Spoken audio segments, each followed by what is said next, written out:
Bismillahirrahmanirrahim. Vëllezër të dashur, motra të nderuara, pa fije dyshimi sadakaja dhe bamirësia është një prej veprave më madhështore të mundshme, të cilat Allahu Azza wa Jall na i ka mësuar, na ka udhëzu, dhe modelin e kemi tek Muhamedi sallallahu alaihi wasallam, një njeri me plot virtyte të larta, edhe bamirësia e tij dhe sadakaja e tij dhe afërsia e tij dhe mshuria e tij ka qenë gjithmonë aktive në jetën e tij të përditshme. Por aktiviteti i sadakas dhe i bamirësisë është shtu me 10-100 herë më shumë në muajin e shenjtë të Ramazanit. Për shkak se sadakaja neve na i fik mëkatet tona sikur uji që e fik zjarrin. Sadakaja dhe bamirësia është mburoj prej fatkeqësive, qofshin familje apo xhetiu. E sidomos nëse kujdesin e kemi të fokusuar ndaj fëmijëve tanë, që të kanë një jetë komode, që të kanë një jetë të mirë, të qetë, të sigurt, një stre me plot mirësi dhe begati. Mundësia art o njeri është të ta gëzosh një njeri i cili ka nevojë për ndihmën tënde, i cili ka nevojë për sadakën tënde. Sadaka nuk është vetëm dhënia me parë. Sadaka është fjala e mirë, sadaka është mbuzëqeshja, sadaka është ndihma në familjen tënde, kujdesi për edukimin e tyre, kujdesi për njerëzit që kanë nevojë për mbështetjen, për ndëgjimin e hallave dhe dertave të tyre, e sidomos këtë kohë kur është mbush dinamizimi shumë i madh i jetës tonë, angazhimi shumë i madh për jetët sociale, njerëzit sot kanë nevojë të shprehin ato paknacit e tyre, prandaj bëhu ti ai i cili kimi ndëgju ata. Edhe kjo është pjesë e sadakës. A pe vreni vëllezër dhe motra se sadaka nuk është vetëm me dhanë, me mjete materiale. Pa fije dyshimi ajo nuk zbehet në asnjë rrethon, sepse kjo është mundësia e artë që nëpërmjet sadakave tona Allahu Azza wa Jall të na i lehtësoj sukseset tona.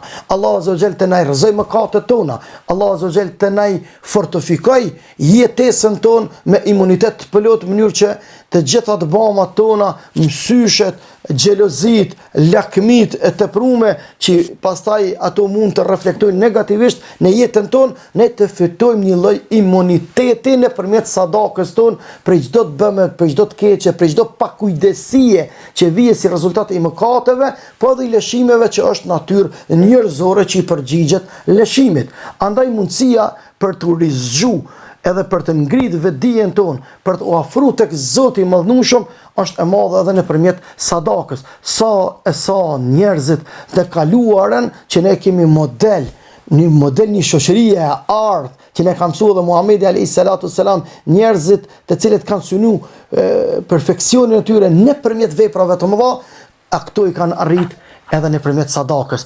Përmendet atje në për historinë të parëve tanë, që kur kanë shku me studiu në për orë të mësimit të tyre, e kryesisht të kaluarën ato orën majt në për xhamit e Allahut, kanë dhënë sadaka fëmit për baballarët e tyre. Baballarët kanë dhënë sadaka për fëmit e tyre. Hoxhallarët, profesorët të parët e dijes kanë dhënë sadaka që fëmijëve t'ju lehtësohet memorizimi i fjalës së Zotit.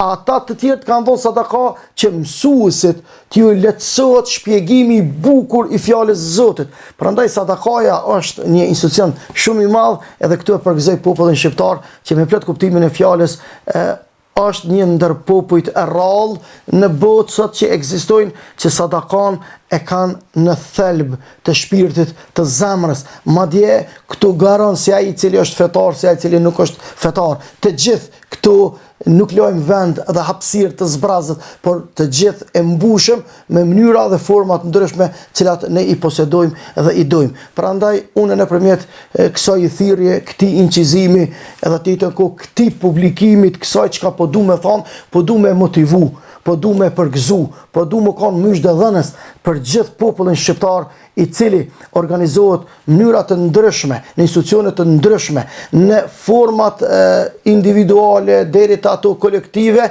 E lusë Allahun te baraka u taala, që Allahu ti fuqizoj, që Allahu Azza wa Jall t'ja mundsoj që këta në vazhdimsi në komunitetin e plot të arrin bereqetin e kësaj që e kanë dhënë për hir të Allahut Dhul Xhelal. Dijeni se me anë të të sadakës ju i shlyni mëkatet e juja, ju i siguroni dhe i rezervoni sevapet e juja, ju i runi evlat e juj, ju i jepni mundësi të madhe për talentin e tyre, për suksesin e tyre, për shëndetin e tyre, për mirësit dhe rahatit e tyre. Prandaj sadaka është diçka shumë e madhe e cila ju ka dhuru këti umeti e ne duhet ta shfrytëzojmë, edhe jemi duke shfrytëzu, edhe duhet ta ruajmë si sytë e ballit këtë mundësi të artë të cilën Allahu Azza wa Jall.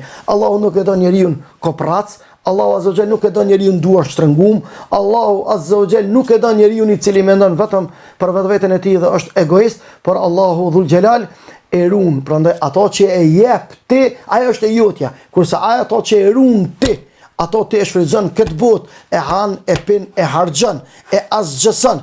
Ajo nuk mbetet asnjë gjurmë për ty nesër kur desh para Allahut. Kurse prej tash kjo mundësi është e artë, edhe na i ruajmë të mira që na i ka dhënë Zoti nëpërmjet sadakas, por hala më interesant prej këtu ne e ndërtojmë shtëpinë tonë atje në ahiret. Këtë botë ke pa qysh, po mundohemi me rujt, po mundohemi me merremetu, kujdesemi për një tull, kujdesemi për një fasadem, kujdesemi për një përkujdesje, do të thotë aq intensive, kemi fokus të madh për shtëpitë tona.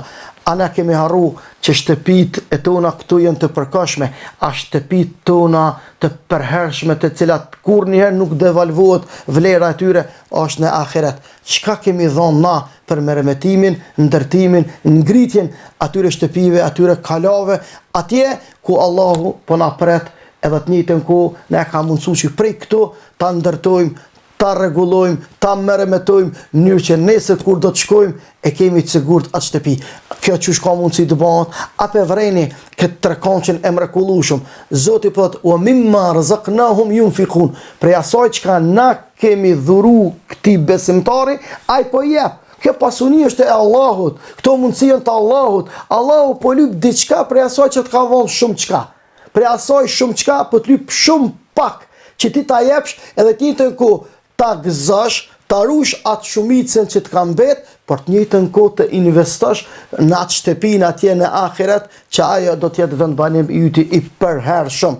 Allahu Akbar, sa të mirësi dhe begati Zotin e ka dhuru, ati kof shumë falë, në atë ditë 24 orë Zotin sejdë me i ra, nuk mundemi me arrit fundin e përpjekjeve tona që e meriton Zoti jonë, me bo për Zotin tonë të përpjekje, këto falenderime, këto lavdërime emrit ti të përkryer për mirësit dhe begatit dhe udhëzimet të cilat ne ka dhuru.